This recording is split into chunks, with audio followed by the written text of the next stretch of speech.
Hey there, welcome back. My name is Kristin and I make videos all about personal finance and intentional living. And today I am going to share a video with you that's been a long time coming. I'm going to show you exactly how I reconcile my budget.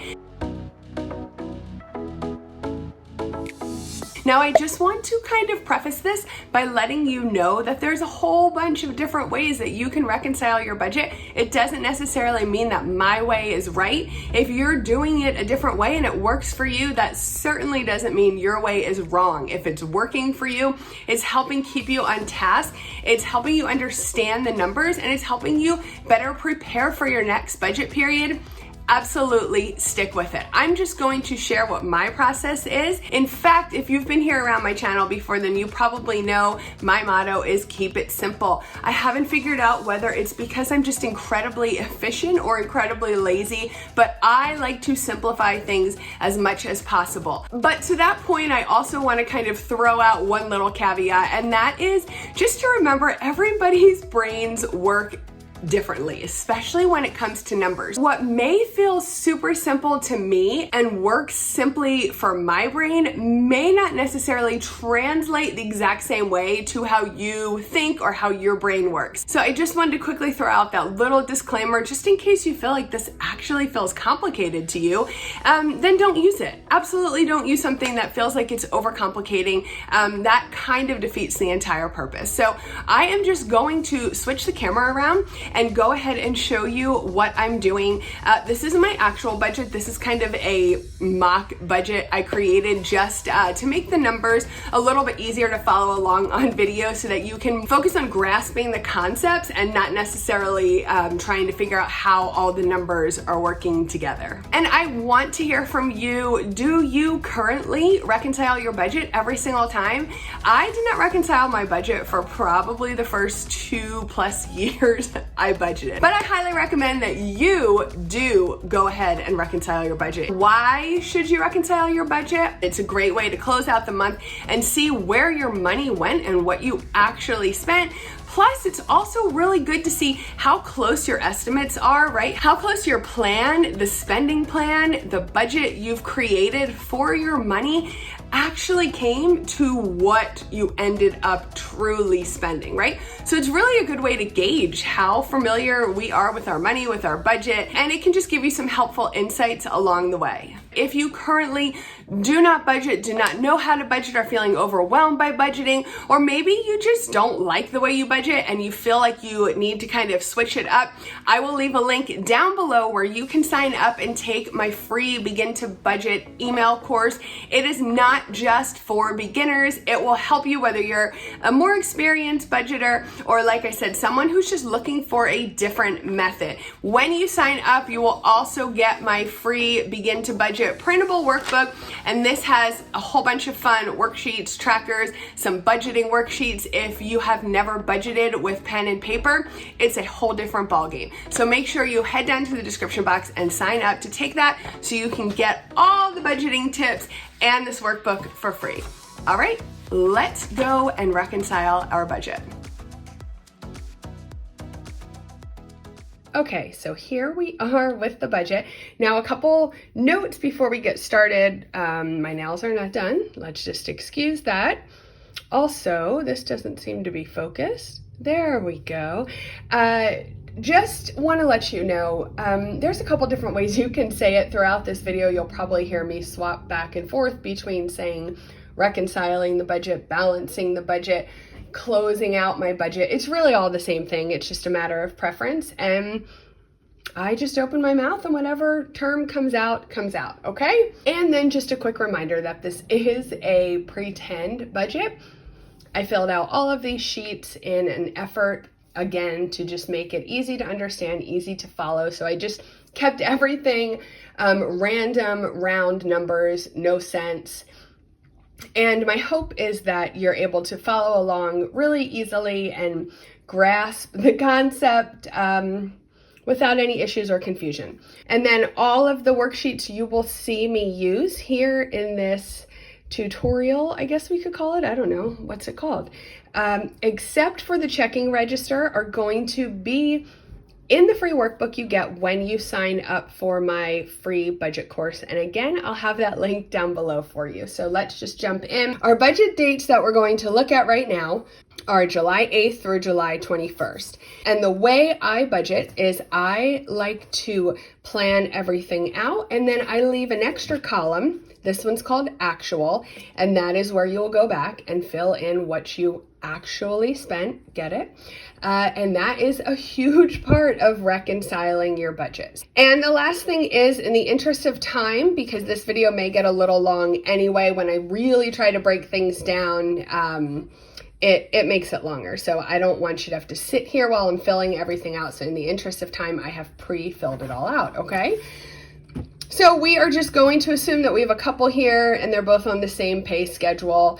So we're looking at two paychecks, paycheck 1 and 2. It's $985 and $2145 for total estimated income of $3,130. Then we're going to take a look at the fixed expenses here, and they are planning to pay $1,250 for rent, $300 on a car payment, $75 for an electric bill, and $100 for a cell phone bill. And moving down here to the debt and other expenses section, it looks like they have 2 credit cards, and they are planning on paying $515 on the first and $100 on the second, for a total of $615 to debt and other expenses. I just have this section marked envelopes or spending, so it's just whether you're using cash envelopes, you can plan those out here, or if you're just having regular spending, you can use this section for that. They are planning to budget $400 for food for this pay period, $100 for pets, $50 for restaurants, $100 for fuel, and $75 for miscellaneous.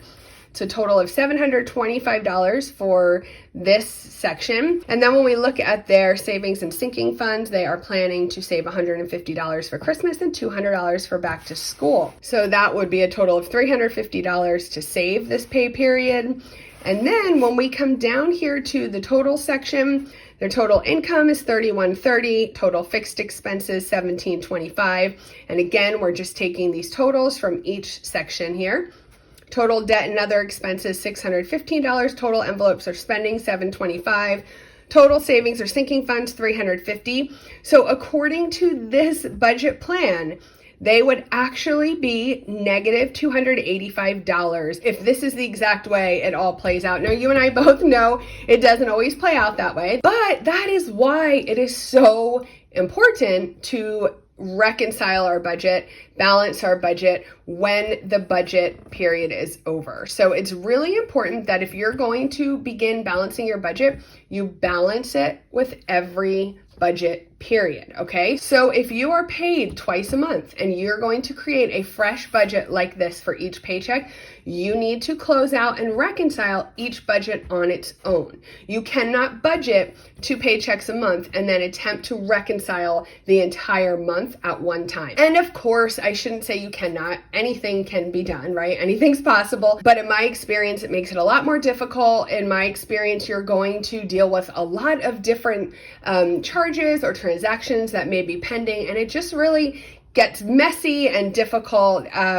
So I highly suggest, especially if you're just getting started with budgeting or just beginning to reconcile your budget, you do it along with each budget period. Let's go ahead and we're going to pretend that it is now magically 7/21 and we're sitting down to close out this budget, because our next pay period, our next budget would then begin here, right? Would then begin on 7/22. So let's now go ahead and close out this budget. So the first thing you're going to do when you close out a budget is you're going to grab your spending tracker. Now, personally, I track my spending in an online accounting software, but I used to track it manually like this. Same way, I created my own spending trackers like this, hang it on the fridge, and every single time I would get home and I spent some money, I would quickly jot it down, fill it in. Sounds like a lot. It's really not a big deal. If this is something you do not do, I highly recommend you giving this a try as well, especially if you want to balance your budget, because they really do go hand in hand. Again, this is all fake, all pretend expenses. Now you can see here we have different transactions for food, restaurants, pets, fuel, miscellaneous. Basically, this spending tracker categories here should pretty much line up with these spending categories here that you're planning for, okay? Because of course, you know what you spend money on throughout the month, what different categories you spend. So you're pretty much pre-planning what you'll spend in each category, okay? So you can see here, the total of our spend was $730. Now that is pretty close to what they initially planned, which was $725, but obviously it's a little bit different. So let me show you how we're going to break this down. I actually filled in a new one. I thought it would be a lot easier than trying to highlight everything on camera. I like to grab highlighters. I think it's just easier. I'm a very visual person. You don't have to do this. You can toss everything on a spreadsheet and total it automatically if you'd like. You can use one of those digital envelope apps or digital budgeting apps. Again, if you're just getting started, the spending tracker is free with the budget course. So I grabbed a couple different highlighters and I just highlighted all the food transactions here, green, all the restaurant yellow, all the pet transactions in blue, any fuel that was purchased in pink, and all the miscellaneous transactions in purple. And then I went ahead and just totaled them up here, okay? So we ended up spending $405 in food, $100 for restaurants, $75 total for pets, $90 total for fuel, and $60 total for miscellaneous. So now we've tracked all our spending. The next thing we want to do is go ahead and grab our checkbook. And I'm going to say right now, I'm telling you this a little bit backwards because I should have told you this in the beginning, but I just didn't want to confuse you. This is an important step. The day your budget period begins. So on July 8th, you would get up and you would take your current balance from your checking account. So whichever your main checking account is that you use to pay most of your bills from, that you direct deposit your paycheck into, that's the balance you want to grab.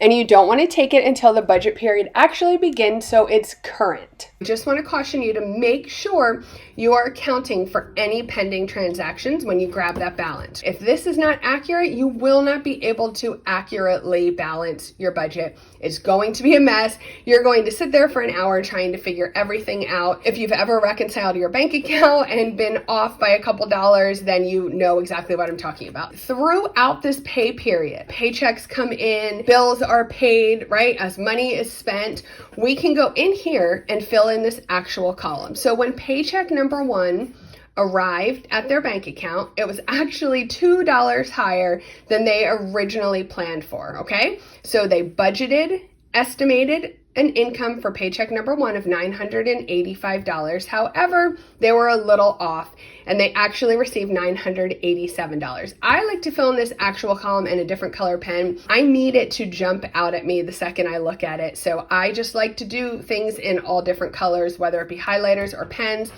And I will mention my highlighters and my pens are erasable. I'm obsessed with them. It's the only thing I'll use to budget because I can't stand on my budgeting sheets have marks all over them and everything's crossed off. So I like to use erasable pens. If you look in the description box of this video, you'll see a spot where it says my favorite budgeting supplies. If you click to that, it will take you over to my Amazon store where I have all of these different pens linked. They're amazing. They're the only pens I've used for years now. So let's look at paycheck number two. Again, they planned $2,145. And when that arrived at their bank account, it actually came in at $2,150. One thing I want to mention is I'm going to come back to these additional transactions here. Let's ignore that for now and we'll come back to that, okay? So the next thing we're going to look at is they paid their rent payment and they filled in the actual column. Same for car payment. Okay, those were good. When they paid their electric payment, that was actually $2 higher than they originally estimated. So that was marked down at $77 instead of $75. Their cell phone was spot on at $100. And again, we're going to ignore all these additional transactions here in purple, and I'll explain those in a few minutes. The next thing we're going to look at is their credit card payments. You can see here they planned to pay $515 in credit card number one, but they actually ended up paying $550, okay? So that's marked here in actual, and then credit card number two, when they paid that, they did pay $100 just as they planned. I want to focus back on this cash envelope spending area. So what you need to do here is you need to grab your spending tracker or wherever you have your totals, right? Wherever you have your categories, your spending categories, and the total transactions for these budget dates, right? If you use a digital app, you can easily see how much you spent on each category. If you use a spreadsheet, you can easily total each one. Or if you do it manually, like I did here, you'll have your totals over here or on a separate sheet of paper, okay? All we need to do now is transfer these totals into this actual column, okay? So they budgeted, they estimated, they planned to spend $400 on food, but when you look down here, they actually spent $405 on food. So they're just gonna fill that number in up here in the actual column. Restaurants, I'm backwards here. Restaurants, they actually spent $100. They only planned on spending 50, but they spent 100, okay? Pets, they plan on spending 100 and they only spent 75. Fuel, they plan on spending 100, but they only spent 90. I want to live where they live because my fuel's out of control here. And miscellaneous, they plan to spend 75 and they only spent 60. Okay, so you're simply going to take your spending totals for each category and transfer them right here to this actual column. That's why it's important to track and total up your spend. Then the next thing we're going to look at here is Christmas. So again, they planned to save 150. They did. They planned to save 200 for back to school, and they did. Again, we're going to ignore that, okay? So let's go ahead and take a look at this. This is our mock checking register. This is actually how I keep my checkbook. I don't use one of those little ones from the bank. These are in my budget binder, my paid budget binder. You can find the link to that down below in the description box if that's something you're interested in checking out. But I print these out and I keep them in my budget binder. I love having everything together and having lots of room to write. So again, this is a pretend one I filled out, but you can see here, July 8th, their balance was $530. So that is where we got this $530 over here, right? So we marked it down, our beginning balance. If there's any confusion, just leave me a comment and I will try to clear it up for you. Now, this is their checking register, right? Every single thing that they budgeted for here shows up in here, okay? It's actually 2 pages.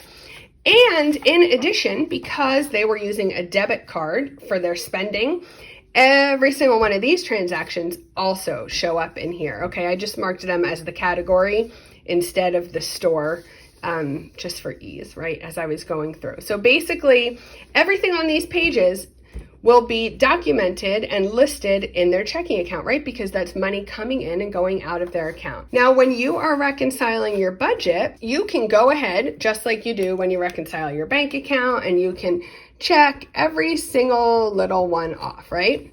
But I do want to draw your attention to a couple things. So let's look here. These are also erasable. Here, and we're going to talk about those couple things that I told you to ignore on the budget sheets.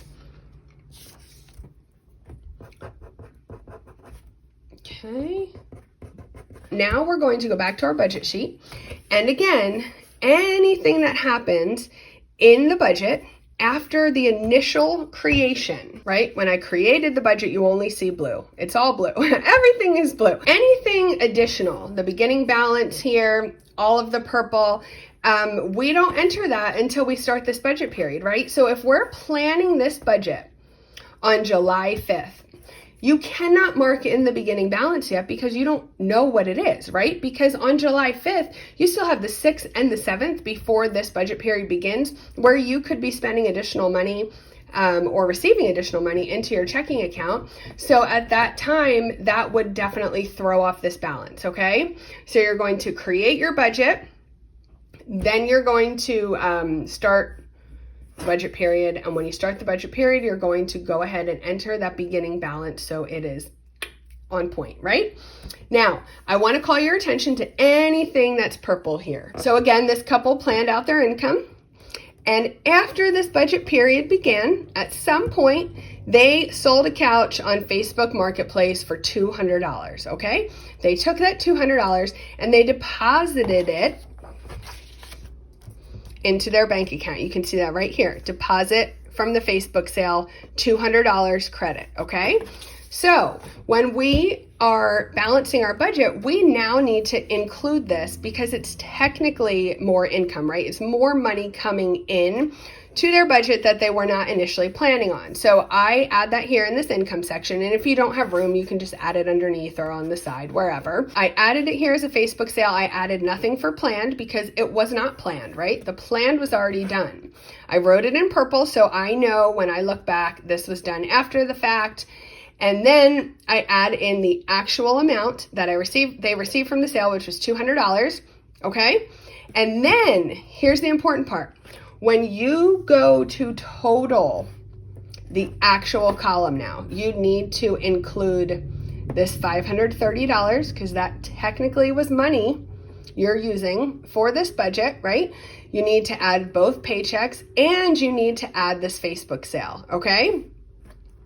So here, they were initially planning on having income coming in of $31.30. However, once they added the starting balance and the Facebook sale, they ended up having income to work with of $3,867, okay? We're looking through all of our transactions from this budget period, and when we see any additional money that came in, so this is paycheck number 1, this is paycheck number 2, and here, again, we see this credit for a Facebook sale. So any additional money coming into the account would then be marked here in this income section with the amount in the actual section. Now, if you look again in our checking account, you can see I also starred the Spotify payment for $15. So again, I'm going to draw your attention here to this purple Spotify $15. They forgot to include that. It is not marked in planned because when they planned their budget, they either forgot about their Spotify payment, or perhaps they just started Spotify, opened the account in the middle of this budget period. Either way, they did not plan, so there's a line there, it's marked in a different color, and they actually paid $15 for Spotify this budget period. Okay. Then you would just add up all of these. Don't worry about the blue, we're only focusing on the actual now when we're going to balance the budget. This is what we actually spent. $1,742. So it's a little bit higher than the $1,725 they initially planned. When we come down here and we look at the credit cards, remember they paid a little extra on credit card number 1. So they just will go ahead and tally that up. And again, they initially planned $615 and they ended up paying $650. Now we're going to come back up here to our spending section. And again, we already inputted the actual spending categories. Now at the end of our budget period, when we look through our transactions, here, somebody went to the doctor. Obviously, it was not planned because it was not in the budget ahead of time. So $30 they paid for a copay, and somebody got a haircut for $55, okay? So again, those are extra transactions we need to include in our actual spend. So I marked it here. Again, neither of them were planned. I marked them in different colors, and I marked the actual categories here. So they initially planned $725 for these spend categories, and then they actually spent $815 in those categories, okay? Then we come down to savings. Again, they saved exactly what they planned here with Christmas and back to school. However, they also decided to save $50 in a birthday sinking fund and invest $100. You will find those here in the checking account, $50 and $100. And when we go ahead and add it up, we can see their initial plan was to save $350 total, and they actually saved $500. So let's go ahead and just look at our total section here. We are now taking the actual totals from each section, all right? So the actual total income turned out to be $3,867. The total fixed expenses turned out to be $1,742. Total debt and other expenses ended up being $650. Total envelopes or spending is $815.